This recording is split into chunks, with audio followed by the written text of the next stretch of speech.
Joe Coy, it's the Yo and Joe Show, yo. It's the Yo and Joe Show, yo. Hit your boy on the microphone with Joe Coy and Michael, yo. I'm not buying cars anymore. I'm renting them. You didn't buy your Tesla? No, I bought it. I'm just saying I'm never buying a gas-powered vehicle anymore. I'm just I just rent them. That's boring. But it's smarter if you really think about it. Start the podcast. All right. Welcome to the Yo Joe Show. I'm Michael Yo. That's Joe Coy. I don't like the way we started this pod because Why? I tell you something that I think is very creative and smart, and then you go like this. That's dumb. Hey, everybody. It's the pod. Well, I mean, okay, ttell everybody what you just said. Okay, so I bought a car, and this is going to be the last car I buy. Well, I'll always buy into this company, Tesla. I'm going to buy the SUV, which is probably coming out by the end of this year or early 2016. And I was going to go get a Range Rover. No. I was literally going to buy a gas-powered vehicle just to have a second car and that I can, drive around like a bunch of kids in because it's summer. Got you. And then I was like, well, why am I going to obligate myself for 2 years on a lease when I can just rent it whenever I need it with insurance? You can get full coverage at a rental agency. But then you got to go to the rental agency. You got to get the car. But you can keep it for 2 weeks. Well, that makes no sense. You never know when you're going to have an emergency with your kids. I have a Tesla. So why even have the rental car? Well, I'm going to have the rental car just to have when I have the kids around. Okay. And then when the kids go, I turn the rental car in. That's a waste of money. No, it's not. No, you're right. See what I'm saying? That's smart. Now you understand what I'm saying. I have it for 3 weeks. It cost me what? $300? $400? Yeah. It's better than $52,000. Because I literally was going to buy a Range Rover for that reason. But you didn't say that before the podcast. You said you weren't going to buy gas-powered vehicles anymore because you want to save the earth, which is great. I like Teslas. Yes. And you love your Tesla, right? I love my Tesla. Everyone needs to get on this Tesla bandwagon. You know what else I'm buying? What? I'm buying the Tesla batteries for the house. What? The Tesla batteries for that? What? Tesla. Why do you do that? What? Why do you do? You know exactly. I said Tesla, and then you go, "What? The battery. What are you talking about? The battery." No, I said Tesla battery. What do you mean? The charger? No, yeah. He is selling the batteries to store the energy for your house, so your house can literally just run off of the batteries. And how do you plug that into your house? He sells this battery wall. I don't even know the full. I don't even know what the fuck I'm talking about, to be honest. I know you don't. That's what's so funny about it. All I know is that it's like $3,500 a battery, and I think you need like 4 batteries, Ernie. 4 batteries to operate, to fully just put electricity into your house, to fully just run your house off of these batteries. You only need 4 for the house, and then you just get a solar panel that you have to buy, and all that solar paneled energy gets stored into the Tesla batteries, and you'll never have an electric bill ever again for the rest of your life. I love you. And I can charge my car off of that. You should not be their spokesperson. That's all I'm saying, because you are everywhere with that. I was everywhere with it, but you brought it back at the end. I did hone it in at the end. Yeah, you did. Yeah. But I am buying it. It was like you were working out a joke at the top, and then at the end you were like, "Oh, that's it." Right yeah, there it is. Now I know how to say it now I know how to say it next time. Okay, say it again. Okay, there's batteries and stuff. Tesla, it's like 4 of them. if you have 12 grand, you buy these batteries and they'll put it in a wall. It would be 14 because 3,500 times 2 is 7, and then 7 times 2 is 14. And then you have to buy a solar panel and put it on your roof. And the energy from the sun will go into the batteries, and the batteries is what's actually going to go ahead and... Okay, but let me ask you this. Do you need like a place to put... So you're going to put the batteries in here? No, they have a wall. They'll make a battery wall for you. I'm not making this up. I got to read more about it. I'm sure really you're right. I don't read, so this is all word of mouth. So who told you this? Someone. I don't even know that person's name. You're like Little Joe did. Little Joe said it. He said, Tesla has a battery. I go, what the fuck? He goes, yeah, it's supposed to come out of a robot's ass. And I go, I'm buying it. I'm buying that. Dude, what do you think, man? Do you think it's a good idea, or you just not? You just don't want to do it? Well, let me tell you, I went to the gas station today and I hated it. How much did you spend? 70-something bucks. Jesus. And you drive an Audi 5. Yeah, A5. Yeah, Which is a sick car. yeah. I love it. I love It's it. a burner though, right? Oh my goodness, yeah. 'Cause it's but powerful. I don't drive. Luckily, I don't drive that much. That's my only thing is I'm thinking, should I get a Tesla? But then I'm like, nah, because I don't drive that much, and But they're a lot of where money. you live though is pretty dope because they have the Tesla station there. Do they really? Yeah. Where? At the W? Yes. Oh, I didn't even know that. Oh, they do. They do. They do. But they charge you for it. They do. Not me because I live there, but people that, oh, dude, they're making a killing. So they have the Tesla charge spots at the hotel. If you're a guest and you have a Tesla, $100 a night to charge it. They're charging people $100 overnight. But if you got that, if you have a Tesla, $100 isn't nothing to you, I would imagine. If you're staying at the W, $100. Is Yes. nothing. Yes. I stay at the W. Well, actually, that's my hotel of choice in Boston and New York. I've never and- been to Boston. How is it performing in Boston? Oh my God. You love it? Are you kidding me? No, I'm not. The Wilbur Theater. Is it called the Wilbur or the Wilbur? Drunk Brady, can you Google it? I play it every year. Well, can you bring me I next should time? remember it. You should just play it. You're at that level. It's not that big. Oh. It sits maybe 800. Oh, wow. But I mean, it plays like it's 2,000. Really? And I think it's got 2 balconies. That's amazing. So it's 3 and it's close. oh. Where the It's sound like, you just ever boom. been to the Apollo? No. I played the Apollo. How was that? It was, well, one, I wanted to piss on stage because it was showtime at the Apollo. Oh, you did Showtime at the Apollo? Yeah, I did it. I won. I didn't know that. Man, see, this is that hustle I'm telling you. And I got a sponsor to pay for me to go out there, Dada Footwear. The owner, Lance Simpson, shout out to Lance Simpson.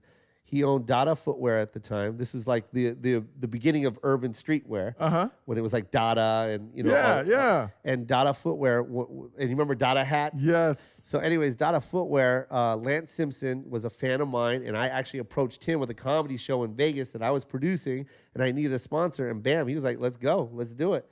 And when I got the call for, well, not the call, I actually performed at, anyway, there's another story there, but I did Def Comedy Jam, like live, like they were on the road, and I opened the show when they didn't even want me on the show, and I crushed, and Rudy Rush was the host of that show, and he was also the host of the Apollo, and when I came off stage, he goes, man, who the fuck are you? It was Bob Sumner, the guy that owns the tour, and Rudy Rush, and Rudy looked at Bob, he goes, who the fuck is this guy, man? He just, how am I supposed to follow that shit? And then Bob's like, I didn't even know he was that funny until, I just met him. Put him on stage. I didn't know he was gonna do that shit. And So then do you Rudy was like, have you ever been to the Apollo? I go, yeah. He goes, you want to be on it? I go, yeah. He goes, you're on it next week. And then the following week they flew me out to do the. Do you remember your set you did? Yeah, it's fucking Asian shit. It's online. You can watch it. Go Okay. watch it. You know what I mean? But I mean, and you'll see me wearing a Dada hat. And the reason why I'm wearing that Dada Because he hat, flew you. He sponsored you. he gave me a couple G's to go out there. He paid for my hotel room, paid for my flight, and gave me some spending money. And back then, That was a lot. that was more than a lot. And I couldn't believe it. I was like, wow, thank you so much. Because especially New York, bro. Like, and I had to get like a cheap hotel, which was like in the cut. Yeah. And it still cost me $400. I remember that like it was yesterday. It was like a horrible little tiny. The bed was the walls. Like, Always. Their rooms are so tiny. and it was like I remember it was because it was a weekend, which is the worst time to be in New York, and it was like $400. Were you something like nervous that. going up? Dude, when Puffy was on that show, by the way, with Mary J. Blige. He presented her an award, like Lifetime Achievement or some shit. Like it was a big night. It was a big night. And the producer I remember walked up to me. By the way, I was the last contestant. Like they had so many. They have booed. This audience has not only booed so many people that now the boo is perfected. You know what I mean? And now it's primed and ready to like boo together and hate together. You know what I mean? Yes. And I was that guy that they were gonna do it with, and I came out swinging, man, and I won. That's awesome. Yeah, So what do you win? You remember where he puts his hand over each guy? And they put the hand over me, and they fucking went crazy. And a bunch of people, not the full standing up, but there was like three people over here stood and 5 over there. And in the Apollo, you're like, that's a standing ovation. So did you know, was that the point you were like, wow, I'm pretty good at this?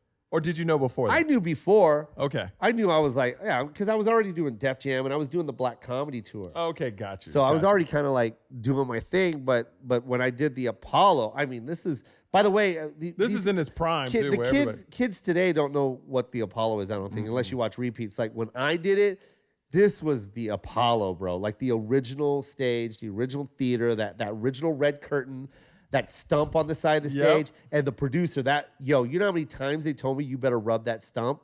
Like literally like the producer would say it, the assistant would say it, the guy I was competing with said it. It's the wooden stump there. I know what it was, but it's just a good luck stump, but it's been there since, James Brown. It's been there since Aretha Franklin. You know what I mean? It's been there since Lauryn Hill. Like when she bombed, you see that. Yeah. Like, and they all rub that stump. And if you don't rub that, it's literally like spitting in the theater. Like it's total disrespect. Wow. To be like, you didn't rub that stump. Mm-hmm. And I remember I fucking rubbed that thing. I was like, but the thing was, when they said, when Rudy said you could play the Apollo, literally I was like, I can't wait to rub that stump. That was the first thing I said. There's so many great just entertainment. I mean, people in the entertainment industry has come from that. So many big people. That's awesome, bro. Yeah, but it's one of those things where it wasn't supposed to make you. It's just supposed to, that's one of those things that you want to put on your belt. Especially during my time. Yeah. Especially my time. When, you know what I mean? Like those were my goals. My goals were, man, I wanted to be on Def Jam, but it already came off the air by the time I was like, I had enough minutes. Mm-hmm. And then I wanted to do BET's Comic View. Got to do that. Gary Owen was the host. Oh, cool. And then of course the Apollo, and I got it. Those were the 3 things that I really, really wanted. You know what I mean? And then of course the Comedy Central specials and all that later. But those 3 things, that I had to get those. Like I wouldn't be able to say I was a comic unless I got those 3 things. That's awesome. Because that's what I watched all the time. I mean, I remember I would sit and watch BET's Comic View for hours, man. Def Comedy Jam was my joint right there, man. Well, that was everyone's joint. I mean, when I saw Bernie Mac do that whole, I ain't scared of you, mom, I was like, wow. Dude, just Martin hosting. Martin, I mean, it was when crazy. Martin would come out, whatever he said was funny. Yeah. And you loved it. And I couldn't wait for Martin to run out and grab that microphone. You know what I mean? It's just like, and just the way they set it up, it just seems so raw and like uncut and just like, you felt like you were somewhere you weren't supposed to be, especially during. See, these kids today, they're so spoiled with it on the internet, and you got to see all this stuff, and you get to see all these new comics because of YouTube. But when we were coming up, Def Jam once a week, Saturday night at 12 midnight, you were about to see 3 comics that you've never heard of before, never seen before, and you were about to become a fan. They crushed. That's where I saw Chappelle for the first time. That's where I saw Bill Bellamy for the first time. That's where I saw Chris Tucker for the first time. That's where I saw Bernie Mac for the first time. It was just like, and they smashed. When Chris Tucker did that Michael Jackson thing. No. Oh my goodness. Sorry. My favorite is when he did Crips and Bloods. Oh. Mice and Cockroaches. Yeah. And especially at that time. Yes. And you were just like, what? Like, what the fuck did he just say? Break it up, man. Break it up. Break it up. Break it up, man. Just, oh, man. That was the best time, man. D.L. Hughley. I mean, all those cats, man. That's why I wanted BET's Comic View so bad, because D.L. Hughley crushed. And then Cedric the Entertainer crushed. Yeah. And it was just like, I got to be on those shows. I have to be on those shows. Or when Steve Harvey hosted the Apollo. Crushed. Mm-hmm. Steve was the best host for the Apollo. Amazing. And as much as I love Rudy Rush because he gave me the opportunity, but Steve crushed the Apollo, man. And I wish he never would have left that show. I mean, he is so good. Yeah. Amazing. He just knows that audience and he just brings it every single time. Like when they didn't do good, the way Steve would interact, you know what I mean? And then his facial looks, you know what I mean? Oh man, I miss those days. Those were such a good time for stand-up. It was that time where everybody would gather around the TV. It's almost like basketball back in those days when Magic or Larry Bird played Michael Jordan. I can't remember anyone that wasn't inside watching that game. Oh, yeah. I mean, everybody was inside. Everybody did. And everybody talked about it all day long because we didn't have loops of news that were going to show it. Like, there wasn't ESPN on at the same time that this game was going on. That was George Michael's Sports Machine. Yeah. Remember that? Yes. Late night on that was the original ESPN. That was the original Sports Center. So it was television was special. Special at that time. When you heard that John Tesh's you knew you were about to see some greatness. Mm-hmm.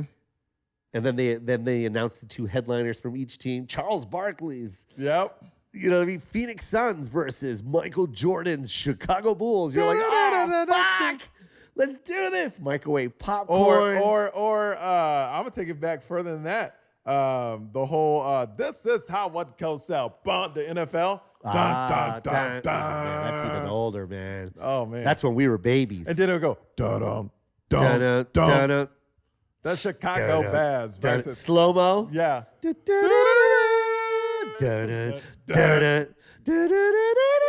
Oh, it was the best. Oh my god! And then the oh man!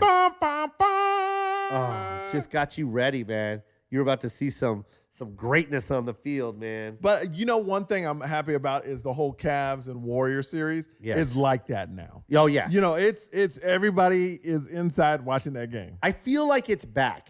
I feel because I stayed away from basketball for a long time. I don't think NBA is back, but the series is back. You know why it's not back? Because the finals are the only thing that's on ABC. Yes. Everything else is on TNT still. And that means it's not back. Mm-hmm. Until they start bringing the playoffs back on ABC or whatever network, then it's going to be back. Mm-hmm. You know what I mean? And it's just, I miss those days, man. You remember? Like, it was a whole shorts, wooden floors. Oh, it's crazy. Man, dude, those were good times, dude. They don't have it anymore. But this series, literally, I've never been more excited. Like, I've been live tweeting, and I can give a shit who wins. Really, you don't have a favorite? Nah, man. Like, I want Golden State to win so bad. If Cleveland wins, I'm just going to be like, King James is the new Michael Jordan. He has literally taken the NBA in his hands and shown everybody why he's the best on the floor. And he did it. Game 2, he did it, man. I will disagree with you about the Michael Jordan thing. No. No one's going to be Michael Jordan. What I'm saying is this generation, who they're embracing, is King James. Oh, absolutely. Literally, like as badass as Steph Curry is, you know what I mean? When King walks on that court, they all fear him. Yes. They all fucking fear him. And look what he's doing. He doesn't have Love or Kyrie, bro, and he's still balling. But what? And this is what I'm saying about the Michael Jordan thing. He's making those other dudes good. Oh, absolutely. Like better than good. Because Shepard on another team, I don't think he would be that good. Well, it's King James is making him that good. All the players on that team wouldn't be that good without James. I actually think, and this is crazy, but I've heard a lot of people agree with me, the team is better without Kyrie and all these people on the floor because now everybody knows James runs things. Yeah. And he's controlling the pace. He's controlling it. Where he's Kyrie, distributing the ball. Kyrie, when he was point guard, he would rush it down the floor, and then Golden State would get him rush it right back down. You don't see that with James. Nope. He'll walk it up the floor, his own pace, slow it down. So I actually think the team is functioning better without, like, they're going to trade Love. They don't need Love. They're not going to pay him $90 million next year. They don't need him. No. As long as James as a point guard bringing up the ball slows the pace down. So I just. Well, he's not playing point. But I'm saying when he brings up the ball. Yeah. He can control the pace then. Yeah. And Kyrie, he's like, a young player that wants to run. Yeah. And that'll get you in trouble with Golden State. Well, it's not the young player that wants to run. He's a superstar in his own right. Exactly. And he just needs role players around Kyrie. And I think James is just not that role player. He's not that guy.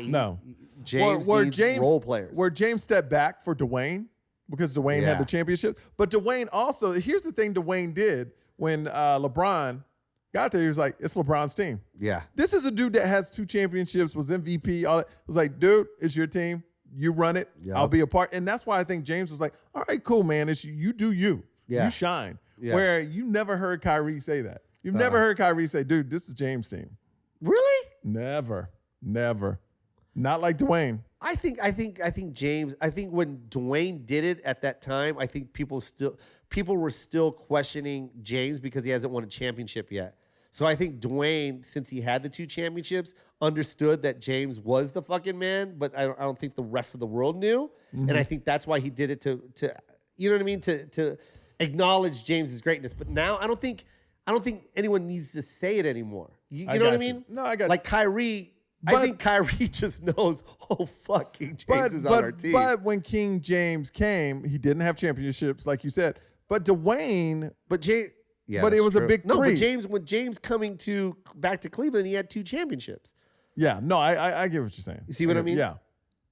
But I understand what you're saying, that Kyrie should have been like, Hey, it's his team. But I think everyone just knows that. I guess so. You know what I mean? I think they know it now. Yeah, right? It's just, the way he's been balling. It's crazy. Fuck, man. I was so excited. That game, I was just like, is this really happening? 2 overtime games. Crazy. Clay, he's a beast, bro. That guy is lights the fuck out, man. But I really don't think they can win a 7-game series. So I'm going to say Cleveland's going to win. Wow. I got Golden State in 6. I think, but there's too many big bodies for Chef to go in. And I think once they start banging him up, you know what I mean? We got some big Europeans on that team that don't give a fuck. I will say this. That are going to drop some shoulders on that fool's chest. If it is called like the first 2 games, Yeah. Cleveland got a great shot because they let them play physical. But I can't see in Cleveland them calling those kind of games for some reason because it's going to benefit LeBron, and they like touchy fouls in Cleveland. Because Yeah. anytime LeBron gets touched, he's going to be a whistle. Yeah. And in Golden State, he was getting hacked. Yeah. Literally, I'm going for Golden State. And I'm like, damn, they missed that call, for Cleveland. Yeah, they were doing a lot. I mean, a lot of missed calls. And I was like, holy crap. Tell me about your restaurant. How's it doing? Yoji, Japanese fondue. It's doing great, bro. What is Japanese fondue? Break it down for me. We got some hot pots that we put right in front of you. You have a burner right in front of you, and then we just bring out some beautiful top of the line meats, and it's your choice from anywhere from pork, chicken, salmon, and then of course our beef selection is amazing. We got Kobe, you know what I mean? We got Kobe beef, and then we also have Wagyu, which is like literally FedExed in from Japan. Okay. And it's, and it's market price, you know what I mean, at that time. But I mean, I'm telling you, bro, it's just been blowing up because there's none out in Vegas right now. We're the only ones. And could you come?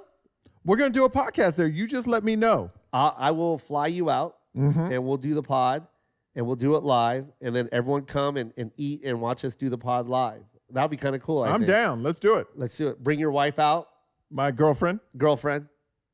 I think you should get married, man. at your place? No. Would you propose to her? No, not at your place. No, No, she's at my restaurant. No, I'm not at your restaurant. Get that out of I here. have an idea. No.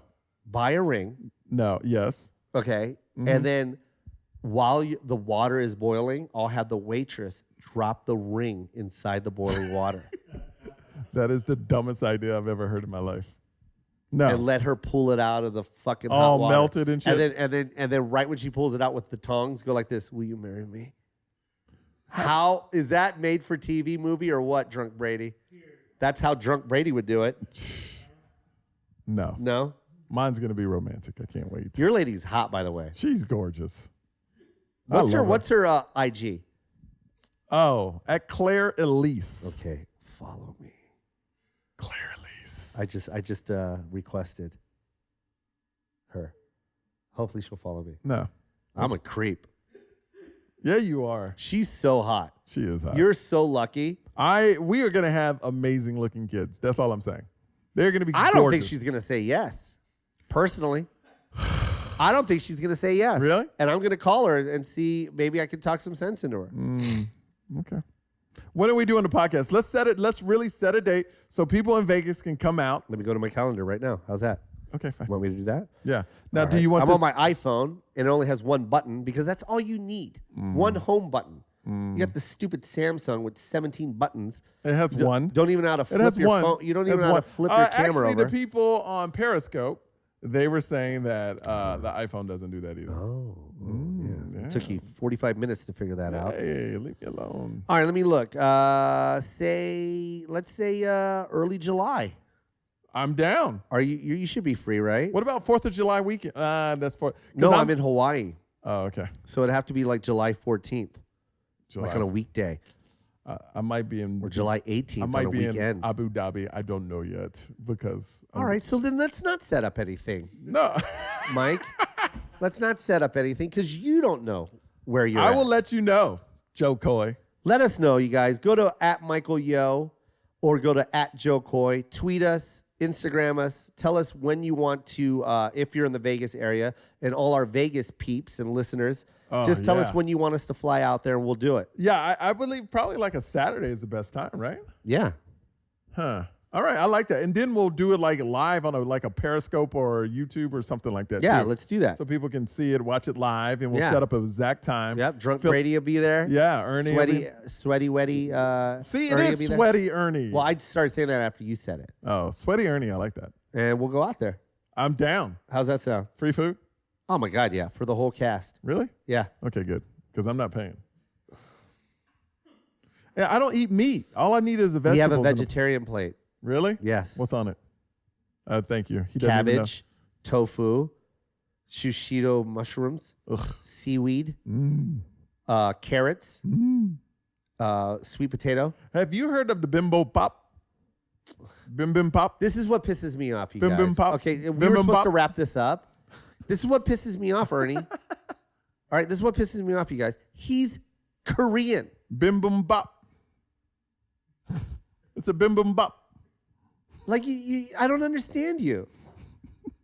You're Korean. You've been with your mom your whole life. That I just had She one of those said it. bowls. You just had bibimbap. It's called bibimbap. No, it's not. It's Bim Bim Bop. Oh fuck, man. Bim Bim Bop. This is why I hate him Bim so Bim much. Bop. Bim Bim Bop. Bim Bim Bop.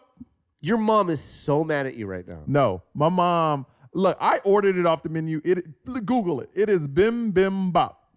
Bibimbap. Bim Bim Bop. Anyways, It's B-I-M-B-I-M It's a bop. hot clay pot.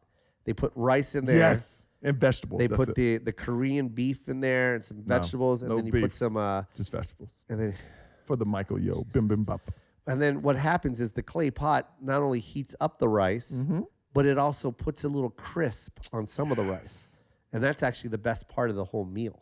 And it's called Bim Bim Bop. And they got some of this Korean hot paste, Mm-hmm. the red hot paste, which is better than sriracha. I know people are going to hate me for saying that, but it's actually my favorite hot sauce is the Korean hot paste sauce. And then you have the kimchi on the side. Oh, God. I just don't like how you disrespect black people and how you disrespect Korean people. And How? I'm done with it. How? Burger King. When you say Burger King. Bim Bim Bop. Black people don't say that. And Koreans don't go bim bim bap. And you know they don't. How do I say it again? Bibimbap. Bibimbap. Oh, you're so racist. Ah, bibimbap. What is that? Bibimbap. What is no the yawn at the beginning? Bibimbap. All right, we're done. If you guys like Michael Yo, please follow him At Michael and Yo. I don't care about Twitter anymore. I don't care about. I'm just Instagram now. At Michael. Is Twitter dead? To me, it is. But Why? how does Joe? This is what I don't understand. Yeah. How does Joe have so many Instagram followers and I have none? I don't understand. Oh, that. I know. I have two reasons. Oh, here we go. One, you're ugly. And what's the second one? You're dumb. I have another question for you. What? Why does your dog have more Instagram followers than you? Because my dog is awesome. I made my profile picture my dog. Well, that's a good way to get some followers. I would do that too. I would have if I was your publicist, change the face on that profile pic. You know what, Joe? that dog up let's there. be honest. I look way better than you. All right, we gotta go. Anyway, I don't like the way that ended. Yeah, me neither. I do love you though. I love you too. And Positive we're gonna do pod. Positive pod. We're Mike and I by the end of this summer we're gonna do another show and we're gonna donate all the money to Lupus Yes, at the door. and we'll serve bim bim bop. Follow me at Joe Coy, Jokoy, and then come see me at Ontario Improv. I'll be there for 2 weeks. Can I come? Yeah, I'd love for you to hit the stage. Absolutely. Let's do this. And yeah. All right, we'll talk Love to you you next guys. time. #PositivePod. Do it. Peace. Hey, it's Joe Coy, and guess what? I'm Michael Yo. Yeah, Michael Yo. We do the Yo Joe Show, and you get it all the time at the Yo Joe Show on YouTube.com. They need to subscribe. Yeah, subscribe right here. That's all you gotta do. Just click that button. Right there. What are you waiting for? Do it! Hurry! Go! Do it.